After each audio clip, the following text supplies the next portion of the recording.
What is gender-based violence? Gender-based violence, or GBV, is one of the most common and widespread human rights violations. GBV is violence directed against someone on the basis of their gender or sex, which results in physical, sexual, or psychological harm. These acts violate an individual's human rights.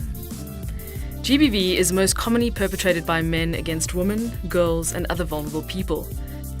However, men can also be victims of gender violence. Who are the perpetrators? Non-partner violence is violence inflicted by someone you do not know well, like strangers, acquaintances, or colleagues. However, violence is generally perpetrated by someone you are close to. This is known as interpersonal violence, which is perpetrated by either a friend or a family member. Intimate partner violence is perpetrated by someone you are in an intimate partner relationship with, a lover, spouse, or an ex-partner. What are the different types of violence? Physical violence is the intentional use of physical force or threats of violence. From a pinch to a punch, any act or threat of violence is damaging, whether the damage can be seen or not. Sexual violence is forcing, intimidating, or even tricking someone to engage in any sexual act against their will.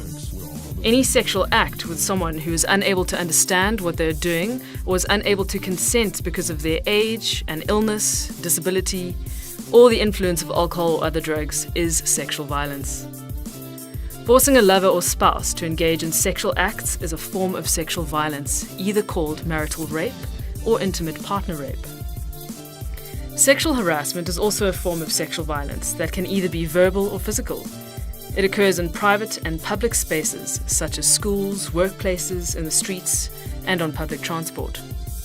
Economic violence involves denying a person access to their money, economic activity, or other basic needs by either controlling their finances or stopping them from achieving financial independence. All these forms of violence may lead to emotional and physical trauma. Emotional violence can also include verbal abuse, humiliation, and controlling what a person can and cannot do. Emotional and economic violence are as equally damaging and disempowering as sexual and physical violence. These types of violence are often misunderstood or ignored by people, even those we turn to for help, like the police, the courts, and other support structures. No matter who you are, where you live, or who is inflicting it, GBV is never acceptable.